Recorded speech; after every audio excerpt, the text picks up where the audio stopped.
পিতার নির্দেশে বললেন, বাবা আপনি টেনশন করবেন না, টেনশন করবেন না, আপনি কোনো চিন্তা করবেন না। আল্লাহ তাআলা আপনাকে যেই কাজের জন্য আদেশ করেছে, যেই কাজের জন্য আল্লাহর পক্ষ থেকে আপনি আদেশপ্রাপ্ত হয়েছেন, ওই কাজ আপনি পালন করুন। আর আমি সন্তান ইসমাঈলকে আপনি ধৈর্যশীলদের অন্তর্ভুক্ত পাইবেন। সুবহানাল্লাহ। হযরত ইসমাঈল আলাইহিস সালাম কে যখন নাকি বাবা জবাই করবেন, জবাই করার আগ দিয়া ইসমাঈল আলাইহিস সালাম বাবাকে ডেকে বলে, বাবা যান, আমাকে যখন আপনি জবাই করবেন, জবাই করলে সন্তান বাবার তো সন্তানের প্রতি মায়া লাগতেই পারে, স্বাভাবিক।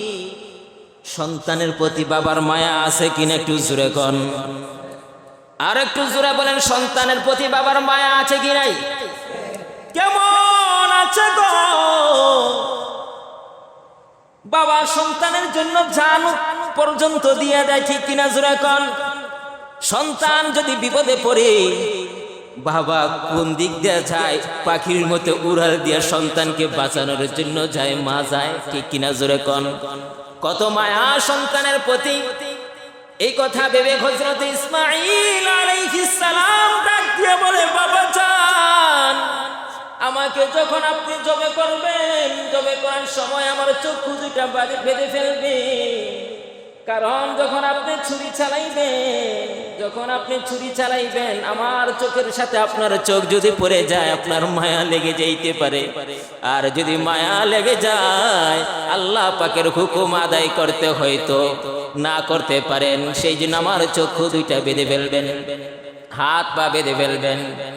কারণ পা যদি আপনি না বেঁধেন, আপনি যখন আমাকে জবাই করবেন, আমার পা আঘাত সহ্য করতে পারবো না। ছুরি চালাইতেছেন, ছুরির যন্ত্রণা আমি সহ্য করতে পারবো না। ইসমাঈল সহ্য করতে না পেরে আমার পা আপনার গায়ের মধ্যে লেগে যাইতে পারে, আমার পা আপনার শরীরের মধ্যে লেগে যাইতে পারে। আর আমি সন্তানের পা যদি হাত পা আপনার শরীরে লেগে যায়, আপনার সাথে আমার বেয়াদবি হয়ে যাইবে। আমি চাই না আপনার সাথে আমি বেয়াদবি কইরা দুনিয়া থেকে বিদায় হয়ে যাই। সুবহানাল্লাহ। কি যে পরীক্ষা চলতেছে, বাস্তব পরীক্ষা। খুব মনোযোগ সহকারে একটু শুনেন। এই কথা বলার পর সাথে সাথে হযরত ইসমাঈল আলাইহিস সালাম বাবা জানকে বলে বলেন, আব্বা জান থাক, রশি দিয়া বাঁধার দরকার নাই, থাক, আমার চক্ষু বাঁধার দরকার নাই। কিরে বাবা, কিছুক্ষণ আগে তুমি বললা বাঁধার জন্য, আবার এখন না করতেছো, কি ব্যাপার? বললে, বাবা আজকে যদি আমার হাত পা বেঁধে চোখ বেঁধে আমাকে জবাই করেন, কাল কিয়ামতের ময়দানে আল্লাহ তাআলা যদি আমাকে জিজ্ঞাসা করে, ইসমাঈল আমি আল্লাহ তোর বাবাকে আদেশ করেছি তোকে জবাই করার জন্য, তুমি রাজি ছিলে না, সেই জন্য তোমার হাত পা বেঁধে চোখ বেঁধে তোমাকে জবাই করেছে। এই কথা যদি আল্লাহ তাআলা আমাকে বলে, তাহলে এই কথার উত্তর দেওয়ার মতো আমার শক্তি নাই। বাবা জান আমাকে বাঁধার দরকার নাই, আমার গলা দিয়ে আপনি ছুরি চালানো শুরু করে দেন। সুবহানাল্লাহ। কত বড় ধৈর্যের পরীক্ষা দিচ্ছে। আল্লাহু আকবার। হযরতে হাজরা আলাইহিস সালাম কে যখন নাকি মরুভূমির মধ্যে ফেলে রেখে এসেছেন, ফেলে রাখার পর হযরতে হাজরা পানি, সন্তানের জন্য পানি লাগবে, সন্তানের জন্য পানি লাগবে। পানির জন্য হাজী সাহেবরা জানেন সাফা মারওয়া, সাফা মারওয়া। একবার সাফার মধ্যে যায়, আবার মারওয়ার মধ্যে আসে হযরতে হাজরা। একবার সাফার মধ্যে যায়, আবার মারওয়ার মধ্যে আসে। এই যে দৌড়াদৌড়ি করতেছে হযরতে হাজরা, পানির জন্য খাবারের জন্য দৌড়াদৌড়ি করতেছে। এই দৌড়টা আল্লাহর নিকটে এত পছন্দ হয়েছে, এত পছন্দ হয়েছে, যেই পছন্দের কারণে সারা পৃথিবীর যত হাজী সাহেবরা আছে, সমস্ত হাজী সাহেবদের উপরে সাফা মারওয়া দৌড় দেওয়াকে আল্লাহ তাআলা ওয়াজিব বানাই দিয়েছেন। সুবহানাল্লাহ। কেমন পছন্দ হয়েছে হযরতে হাজরা আলাইহিস সালামের দৌড়।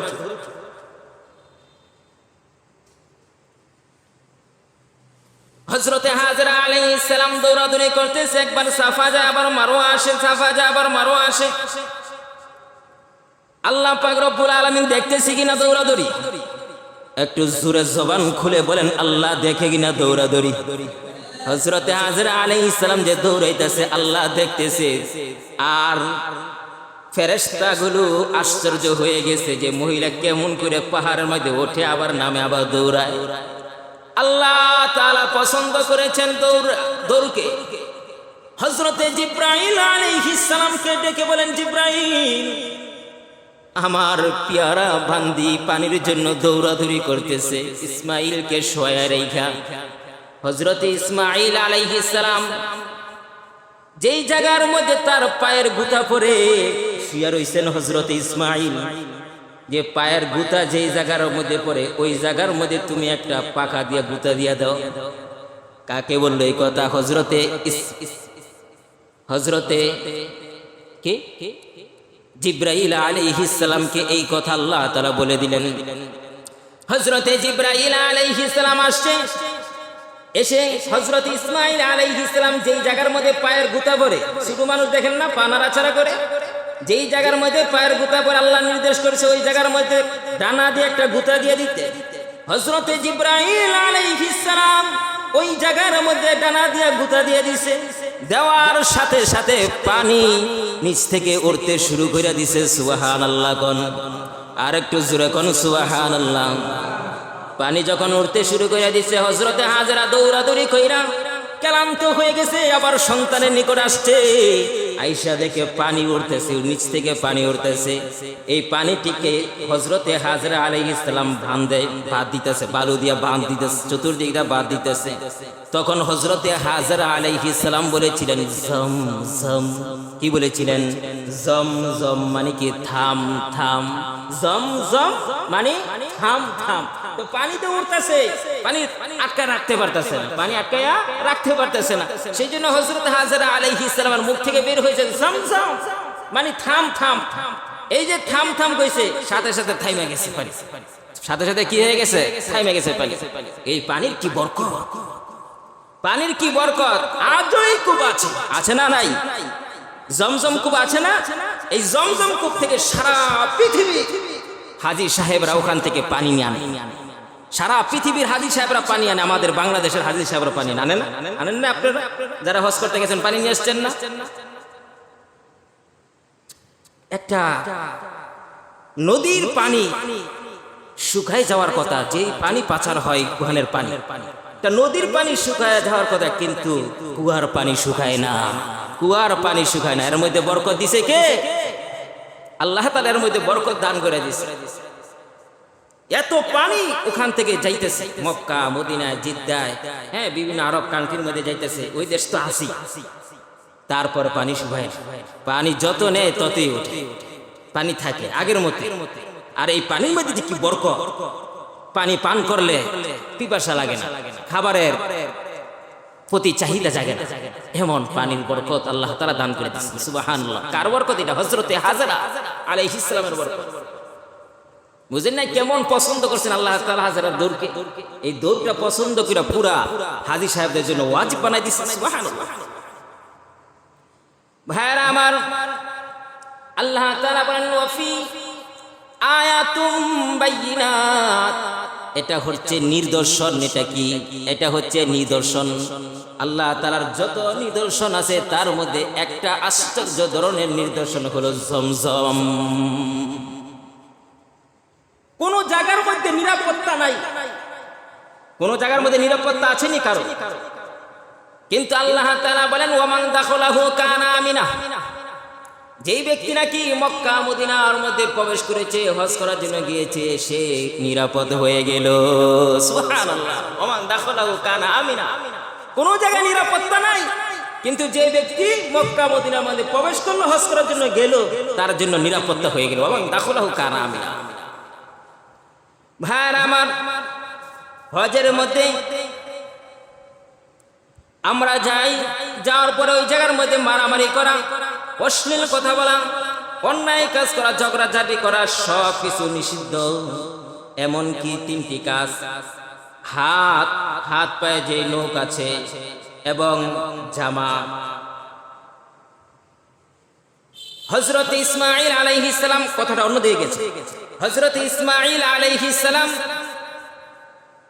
যখন নাকি পানি বের হয়ে গেল, বের হয়ে যাওয়ার পর হযরত ইসমাঈল আলাইহিস সালাম ওই পানি পান করে আর বড় হয়ে যাওয়ার পর বাবা হযরত ইসমাঈল আলাইহিস সালাম কে নিয়ে এসেছেন। নিয়ে আসার পর জবাই করার আদেশ দিলেন। ওই আদেশ করার সময় হযরত ইসমাঈল আলাইহিস সালাম যে বলেছিলেন, বাবা আমার চোখ বাঁধো, বাবা আমার হাত বাঁধো। আরেকটা কথা বলেছিলেন, বাবা যখন আমাকে তুমি জবাই করে ফেলবা, জবাই করার পর রক্ত মাখা যেই জামাটা আছে, এই জামাটা আমার মার নিকটে গিয়ে পৌঁছে দিবা। বাবা আমাকে যখন আপনি জবাই করবেন, জবাই করার শেষ যে রক্ত মাখা যে জামাটা থাকবে, এই জামাটা আমার মার নিকটে নিয়ে দিবা, যেন আমার মা এই জামাটা দেখে সান্ত্বনা পায় যে এটি আমার ইসমাঈল, এটাই আমার ইসমাঈল। কারণ এত আদরের একটা আমি সন্তান, আপনার আদরের সন্তান, আমার মারও আদরের সন্তান, আমার মারও সন্তান হয় না? হ্যাঁ, এই আদরের সন্তানকে হারাই ফেলছে আমার মা। এই জামাটা দেখে জামাকে চুমু খাইবে, জামাকে হাতে নিবে, জামাকে বুকে ধরাইবে, আর আমার সান্ত্বনা পাইবে, ছেলের সান্ত্বনা পাইবে, সন্তানের সান্ত্বনা পাইবে। বাবা এই জামাটা আমার মার নিকটে নিয়ে দেখাইবেন এবং মার হাতে তুলে দিবেন। হযরত ইব্রাহিম আলাইহিস সালাম ছেলেকে শোয়াইলেন। কি করলেন? উপর করে শোয়াইলেন। ফালাম্মা আসলামা ওয়া তাল্লাহু লিল জাবিন। হযরত ইব্রাহিম আলাইহিস সালাম হযরত ইসমাঈল আলাইহিস সালামকে শোয়াই দিলেন। শোয়াই দেওয়ার পর ছুরি চালাইতেছে। শরীরের যত শক্তি আছে, শরীরের যত শক্তি আছে, এই শক্তি দিয়ে হযরত ইসমাঈল আলাইহিস সালামের গলার মধ্যে ছুরি চালাইতেছে, কিন্তু কাটে না। এটা কার নির্দেশ? আর কাটা কি উদ্দেশ্য আল্লাহ তাআলার? হযরত ইসমাঈল আলাইহিস সালাম জবাই হয়ে যাক, এটা কি আল্লাহর উদ্দেশ্য? না, এটা উদ্দেশ্য নয়। আল্লাহ তাআলার উদ্দেশ্য হচ্ছে পরীক্ষা করা। আল্লাহ তাআলার উদ্দেশ্যটা কি? পরীক্ষা করা। ইসমাঈল আলাইহিস সালাম জবাই হয়ে যাক, এটা আল্লাহর উদ্দেশ্য না। আল্লাহর উদ্দেশ্য হচ্ছে পরীক্ষা করা। আর এই যে পরীক্ষা করা, এটা কি হযরত ইসমাঈল আলাইহিস সালাম জানতেছেন না? ইব্রাহিম আলাইহিস সালাম বুঝতেছেন না? ইব্রাহিম আলাইহিস সালাম আল্লাহ তাআলার নির্দেশ পালন করার জন্য জান দিয়ে চেষ্টা করতেছেন, আর জবে করার জন্য চেষ্টা করতেছেন। জবে হয়ে যাক, এটাই হযরত ইব্রাহিম আলাইহিস সালাম চাইতেছেন, কিন্তু আল্লাহ চান না হযরত ইসমাঈল আলাইহিস সালাম জবে হয়ে যাক। একটা পশম কাটা, এটা আল্লাহ চান না হযরত ইসমাঈল আলাইহিস সালাম একটা পশম কেটে যাক। তো বাবা এত জোরে জব করতেছে, কিন্তু জব হচ্ছে না। আসমানের আকাশের ফেরেশতাগুলো থরথর করে কাঁপতেছে আর কাঁদতেছে। কি আশ্চর্য ঘটনা ঘটতেছে দুনিয়ার মধ্যে। আল্লাহ তাআলা হযরতে ইসমাঈল আলাইহিস সালাম এর পরিবর্তে জান্নাত থেকে একটা ধুম্বা পাঠাই দিয়েছেন জিবরাইল আলাইহিস সালামের মাধ্যমে। যাও আমার বন্ধু ইসমাঈলকে সরাইয়া এই জায়গার মধ্যে একটা ধুম্বা রেখে দাও। তো ইব্রাহিম আলাইহিস সালাম জবাই করতেছে, আর ইসমাঈল আলাইহিস সালামকে এদিক দিয়ে সরাই দিছে। ধুম্বা ইসমাঈলের জায়গায় পড়ে গেছে, সাথে সাথে ছুরি চালাইছে আর ধুম্বাটা জবাই হয়ে গেছে। সুবহানাল্লাহ। ওখান থেকে এসেছে কুরবানি করা। ওখান থেকে কি এসেছে? কুরবানি করা। আল্লাহ তাআলা তখন ডাক দিয়ে বলেছেন, ওয়ানা দাইনাহু আইয়া ইব্রাহিম, হে ইব্রাহিম তোমার চেষ্টা আমি কবুল করেছি, তুমি পরীক্ষার মধ্যে উত্তীর্ণ হয়েছো, তুমি পরীক্ষার মধ্যে পাস করে ফেলেছো। সুবহানাল্লাহ। ওয়ানা দাইনাহু আইয়া ইব্রাহিম কদ সাদ্দাকতা রুইয়া। ইব্রাহিম তুমি তোমার স্বপ্নকে বাস্তবায়ন করেছো, তুমি তোমার স্বপ্নকে সত্যায়ন করেছো। ইন্না কাযালিকা নাজিসিল মুহসিনিন। আর আমি মুহসিন বান্দাদেরকে, মুমিন বান্দাদেরকে এইভাবেই পরীক্ষা করে প্রতিদান দিয়ে থাকি। সুবহানাল্লাহ। সালামুন আলা ইব্রাহিম, ইব্রাহিমের উপর শান্তি বর্ষিত হোক। আল্লাহ কি বলেন? সালামুন আলা ইব্রাহিম, ইব্রাহিমের উপর শান্তি বর্ষিত হোক। এবং ইব্রাহিম আলাইহিস সালামের প্রতি যে দুরূদরা, এই দুরূদরা সারা পৃথিবীর মুসলমান ভাই বোনদের জন্য নামাজের মধ্যে পড়ার জন্য আল্লাহ তাআলা রাসূল নির্দেশ করে দিয়েছে। আমরা নামাজের মধ্যে পড়ি না, দূর করি না, দূরত পড়ে হযরত ইব্রাহিম আলাইহিস সালামের জন্য দোয়া করতেছি। মহিলারা নামাজ পড়ে নামাজের মধ্যে দুরূদ পড়ে ইব্রাহিম আলাইহিস সালামের জন্য দোয়া করতেছে, আল্লাহুম্মা সাল্লি আলা মুহাম্মদ ওয়া আলা আলি মুহাম্মদ কামা সাল্লাইতা আলা ইব্রাহিম কামা সাল্লাইতা আলা ইব্রাহিম। হে আল্লাহ, আপনি ইব্রাহিমের উপর শান্তি বর্ষিত করুন। হে আল্লাহ, আপনি ইব্রাহিমের উপর শান্তি বর্ষিত করুন। ওই যে পরীক্ষা করেছেন, পরীক্ষার মধ্যে পাশ করেছেন, ওই ক্ষেত্রে ওখান থেকে আল্লাহ তাআলা সমস্ত মানব জাতির জন্য উপদেশ দিয়ে দিলেন, তোমরা নামাজ পড়ো, নামাজের মধ্যেও আমার বন্ধু ইব্রাহিমের জন্য দোয়া করবা। সুবহানাল্লাহ। আল্লাহ পাক রব্বুল আলামিন সূরা বাকারার মধ্যে ইরশাদ করেছেন 208 নম্বর আয়াত। এই আয়াতের মধ্যে আল্লাহ বলেন, ইয়া আইয়ুহাল্লাযীনা আমানু দুখুলু ফিস সিলমি কাফা ওয়ালা তাত্তাবিউ খুতুওয়াতিশ শাইতান ইন্নাহু লাকুম আদুউম মুবিন। ইয়া আইয়ুহাল্লাযীনা আমানু দুখুলু, হে ঈমানদারগণ, উদখুলু ফিস সিলমি কাফা, তোমরা পরিপূর্ণভাবে ইসলামের মধ্যে দাখিল হয়ে যাও। তোমরা পরিপূর্ণভাবে ইসলামের মধ্যে দাখিল হয়ে যাও। আর কি করবা না? ওয়ালা তাত্তাবিউ খুতুওয়াতিশ শাইতান, শয়তানের আনুগত্য করবা না। শয়তানের কি করবা না? শয়তানের আনুগত্য করবা না। ইন্নাহু লাকুম আদুউম মুবিন, কেন শয়তানের আনুগত্য করবা না? নিশ্চয়ই সে হচ্ছে তোমাদের স্পষ্ট শত্রু। সে কি? তোমাদের স্পষ্ট শত্রু। এখন আসুন, কুরবানি করলে কি ফজিলত? আমরা যে কুরবানি করব, কুরবানি করলে কি ফজিলত? অসংখ্য অগণিত ফজিলত আছে। তার মধ্যে থেকে কয়েকটি ফজিলত আমি আপনাদের সামনে পেশ করব। 1 নম্বর কুরবানি করার ফজিলত হচ্ছে ইয়াউমুল আযহা, কুরবানির দিনে কুরবানি করা, এটা হচ্ছে সবচেয়ে বড় ফজিলত। সবচেয়ে বড় ফজিলত কুরবানির দিনে কুরবানি করা। আমালুল আফদল, শ্রেষ্ঠ আমল। কুরবানির দিনের মধ্যে শ্রেষ্ঠ আমল হচ্ছে, শ্রেষ্ঠ কাজ হচ্ছে, উত্তম কাজ হচ্ছে কুরবানির দিনের কুরবানি করা। কুরবানির দিনে কি করা? কুরবানি করা। এর থেকে শ্রেষ্ঠ আমল কুরবানির দিন আর কোনো কিছুই হতে পারে না। এটা হচ্ছে 1 নম্বর ফজিলত। রাসূল করিম সাল্লাল্লাহু আলাইহি ওয়াসাল্লাম তিরমিজি শরীফের মধ্যে বলেছেন, মা আমিলা আদামিকুম মিন আমালিন মা আমিলা আদামিকুন মিন আমালিন ইয়াওমান নাহনি আহাব্বা ইলাল্লাহ মিন ইদরাকিদ দা। যে কুরবানির দিনে কুরবানি করা, এটা হচ্ছে সবচেয়ে বড় আমল এবং সবচেয়ে বড় শ্রেষ্ঠ এবং ফজিলতের বিষয়। কুরবানির দিন 2 নম্বর ফজিলত হচ্ছে, তিরমিজি শরীফের মধ্যে এসেছে, যেই পশুর শিং আছে, যেই পশুর শিং আছে এমন পশু কিনা, যেই পশুর পশম বেশি আছে এমন দেখে দেখে পশু কিনা, যেই পশুর খুর আছে খুর দেখা পশু কিনা। 1 নম্বর কি?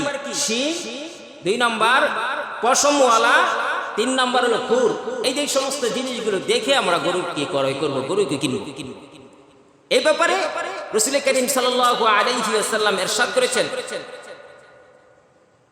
ওয়া ইন্নাহা লাতাতি ইয়াউমাল কিয়ামা লিআশআবি কুরুনিহা ওয়া আশআরিহা ওয়া আজলাফিহা। কাল কিয়ামতের দিন শিং, পশম, খুর এগুলো আল্লাহ তাআলা নিকটে সাক্ষী দিবে, মাওলা এই ব্যক্তি আমাকে জবাই করেছে, এই ব্যক্তি তোমার সন্তুষ্টির জন্য আমাকে জবাই করেছে, সাক্ষী দিয়ে আল্লাহ তাআলা তাকে জান্নাত পর্যন্ত নিয়ে যাবে। সুবহানাল্লাহ। 1। 2 নম্বরে হচ্ছে শিং, পশম, খুর এগুলো যেই নেক হবে, যেই সওয়াব হবে, এই সওয়াবটা কাল কিয়ামতের ময়দানে কুরবানিকারী সেই ব্যক্তি এই প্রতিদান নিয়ে আল্লাহর তাআলার জান্নাতের মধ্যে প্রবেশ করবে। সুবহানাল্লাহ। রাসূল করিম সাল্লাল্লাহু আলাইহি ওয়াসাল্লাম ইরশাদ করেছেন, ওয়া ইন্নাদ দামা লা ইয়াকউ মিনাল্লাহি বিমা কানিন ক্বাবলা আন ইয়াকউ ইলাল আরদ। নিশ্চয়ই রক্তের ফুটা মাটিতে পড়ার আগে, পশুর রক্তের ফুটা, কুরবানির পশুর রক্তের ফুটা মাটিতে পড়ার আগেই যে ব্যক্তি কুরবানি করলো তার স্থান, তার মর্যাদা আল্লাহর নিকটে দখল করে নেয়। সুবহানাল্লাহ। এই হলো 2 নম্বর ফজিলত। 3 নম্বর কুরবানির দিনের ফজিলত হচ্ছে, ইবনে মাজাহ এই কিতাবের মধ্যে এসেছে, ক্বালু ফামা লানা ইয়া রাসূলুল্লাহ। সাহাবায়ে কেরাম রাদিয়াল্লাহু তাআলা আনহুরা জিজ্ঞাসা করলেন, হে আল্লাহর রাসূল, আমরা যে কুরবানি করি, কুরবানি করলে কি লাভ, কি ফজিলত? তখন রাসূল করিম সাল্লাল্লাহু আলাইহি ওয়াসাল্লাম বলেছেন ক্বালা বিকুল্লি শাআরাতিন হাসানা, যে তোমরা যে পশু আনো এই পশুর প্রতিটা পশমের বিনিময় এক একটি করে সওয়াব হয়ে যায়। সুবহানাল্লাহ। তারপরে সাহাবায়ে কেরাম রাদিয়াল্লাহু তাআলা আনহুমরা আরজ করলেন, ইয়া রাসূলুল্লাহ, যেই সমস্ত পশুর মধ্যে পশম বেশি আছে, যেই সমস্ত পশুগুলোর মধ্যে পশম বেশি আছে, ওই সমস্ত পশুগুলো যদি আমরা কুরবানি করি তাহলে বেশি পশমের বিনিময়ে আল্লাহ সওয়াব দিবেনি।